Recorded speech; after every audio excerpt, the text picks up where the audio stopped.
Well, Rashad Robinson, you're president of Color of Change. Talk about how your group fits into this picture. Your response to the news that Facebook hired a PR firm trying to discredit its critics, a part of a group you were part of. Yeah, I mean, you know, the New York Times story does have some inaccuracies. It links us to this group, Freedom from Facebook, which Color of Change isn't and has never been a member of, although, you know, we do know some of the work that they're doing. For the last several years, Color of Change, as an independent black political civil rights organization, has pushed Facebook around a wide range of civil rights practices, around a wide range of violations. Everything from the way that race was weaponized on their platform during the 2016 election. Facebook pages and groups were created to drum up hate, to the ways in which certain practices on their platform circumvent civil rights law. You can use algorithms to market housing to certain communities and cut certain communities out of it, sort of avoiding public accommodation laws. There's ways in which some of the issues around safety and attacks and hate language targeted at black activists has not been dealt with. We called for and led a campaign to demand Facebook implement a civil rights audit of all of their policies and practices. And we actually won that campaign. Facebook agreed. And over the last several months, we've been in deep conversation back and forth as they've pursued this civil rights audit. And to be sitting across the table with Facebook, be pushing them around everything from sort of how they think about the election and voting rights and how voter suppression could be drummed up on their platform, to racial justice issues on their platform and hate speech, to have all of that sort of happen while at the same time they hired a firm that really sort of put out this anti-Semitic and anti-black narrative, the anti-Semitic sort of narrative that this Jewish billionaire controls the world, that Jews control the world, is deeply troublesome. It has deep historical challenges, but it also seeks to undermine social movements. The idea that it's a black civil rights organization founded in the aftermath of Hurricane Katrina, when black people were literally on their roofs demanding the government do something, and two black leaders came together to build Color of Change, a force to channel the presence that black people have in the world into the power to make real change, that our victories, our strategies, our vision for how we fight for liberation for black people is somehow controlled by some white liberal billionaire who decides to give us some money, and that we don't have our own ideas is deeply troubling and deeply anti-black. The fact of the matter is George Soros is not our biggest donor. He's not even one of our top 5 biggest donors. And if George Soros wanted to be our biggest donor and give us a lot more money to fight the causes that we fight every day, we would take that money. We don't, as an organization, racially profile or profile by religion our donors. We do not accept money from corporations. We do not accept money from government.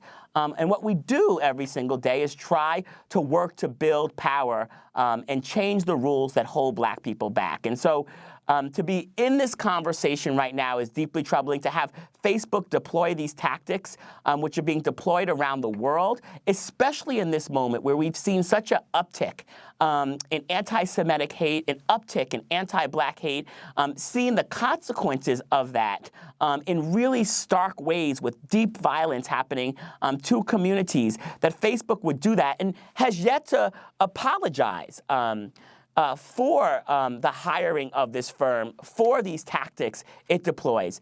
At the end of the day, though, Facebook is an incredibly powerful platform, the most powerful communication platform in the world. And we recognize, as a civil rights organization that sits across the table from Facebook and refuses to take money from them, we recognize that we have to do the work to hold them accountable. That's part of what we have to do to move independence. And it's just going to be harder over these next couple of months, recognizing that these are some of the tactics that they're willing to deploy. The final thing I'll say about this is we've noticed an uptick over the last several months of people, of journalists asking us if we had money from George Soros, if George Soros had donated to us. We've noticed an uptick in attacks on our website. personal threats against me as the leader, where we've had to hire and engage security experts. This has real consequences for the safety, for the well-being, for our ability to express our will for a better future. You may disagree with our tactics, but to attack us and make us unsafe simply because we are trying to push you on a set of civil rights issues is shameful. We hope that Facebook addresses this. We've put out a set of demands for them, and there's really work that has to be done now to not just repair the relationship, but to move us forward with the concrete changes that have to be made. What do you know about Definers Public Affairs, this Republican lobbying firm in Washington? We don't know a lot about them. They are a firm that says that they are made up of a whole set of, veterans from Republican campaigns. One could imagine the way that we saw certain tactics deployed in this last election. We saw the new minority leader for the House of Representatives, McCarthy, tweet out shortly before the election that we can't have our election bought by George Soros, Michael Bloomberg, and Tom Steyer, mentioning 3 Jewish donors. He actually pulled that tweet down after the Jewish synagogue in Pittsburgh was shot up by the terrorist actions.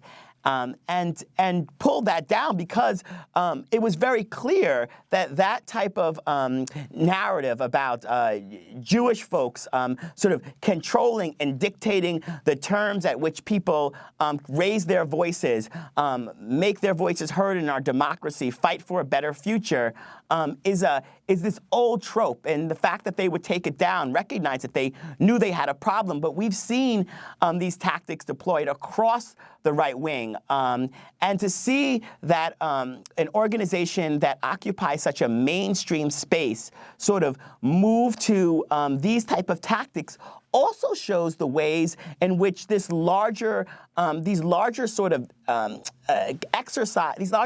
strategies of Donald Trump in this era have become mainstream. What was once on the margins is mainstream. We at Color of Change have had to actually work to force credit card companies to stop processing fees on white nationalist sites. Had to go, site by site, looking at sites for folks like Richard Spencer, and you could go on that site and you could put your credit card number in, or you could put your PayPal number in. And we spent, literally a year going back and forth with these companies. And after Charlottesville, the companies that were once upon a time telling us we had to go talk to the banks, and then the banks telling us we had to go talk to the credit card companies, we actually started to get them to make some headway. And about 40 sites have no longer are allowed to process fees, or no longer to get funds from like Visa, MasterCard, American Express. And some of those sites and some of those organizations have claimed they've shut their doors as a result of us cutting off their money. We are very familiar at Color of Change of being sort of in the middle of trying to hold accountable the enablers of white supremacy, the enablers of white nationalism, and preventing mainstream forces from being able to allow these institutions to grow and flourish and raise money. And so the New York Times story for us is really important, and it just speaks to the importance of investigative journalism, the importance of independent journalism, the importance that we have in this country of having a free press that will dig in, and all the ways in which even Facebook creates challenges to our ability to get sort of the information that we need to be good citizens in our democracy. Siva Vaidyanathan, what do you make of Zuckerberg saying Facebook plans to institute an independent oversight board? Yeah, I mean, great. 5 years too late. I mean, these problems have been building for 5 years. They've known about many of these problems for longer. Social media scholars like myself have been tracking many of these problems since at least 2011.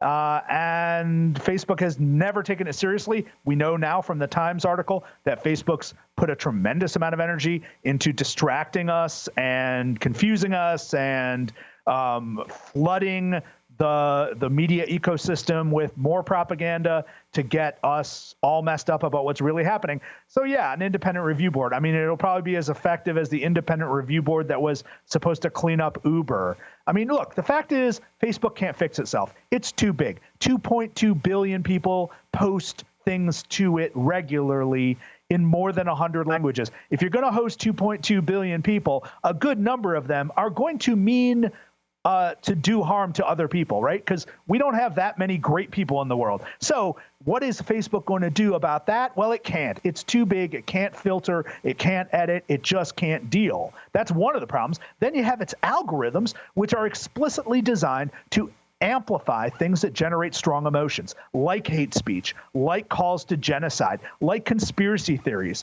right? And if you argue with any of that stuff, if you go on Facebook and you see something like wacky telling you that like vaccinations cause autism or something, and you argue back and you say, oh, that's wrong, it's going to hurt children that you're spreading this news, and here are some real scientific sites, the very act of arguing with crazy stuff on Facebook amplifies it, makes it go farther. You can't argue with the crazy on Facebook. It is an upside down world. So the scale of it, 2.2 billion people in 100 languages, the algorithmic amplification, and the fact that it has this powerful advertising system that can target and put messages, all kinds of coercive messages or powerful messages in front of just the right people, just the susceptible people, whether that is selling shoes, selling tires, selling political candidates, or selling bigotry. It is so powerful. And everybody who is launching a nationalist movement, a bigoted movement, a hate movement, or an authoritarian movement knows it. You could not invent a better propaganda machine for that process than Facebook itself. There is no way to fix Facebook. There is no way to fix it internally without completely undermining everything that it is, because the problem with Facebook is Facebook. I want to thank you both for being with us. Siva Vaidyanathan is author of Anti-Social Media, How Facebook Disconnects Us and Undermines Democracy. To see our more extended discussion with him, you can go to democracynow.org, a professor at the University of Virginia. And Rashad Robinson, president of Color of Change. This is Democracy Now! When we come back, the firefighters on the front lines in California, thousands of them are prisoners. Stay with us.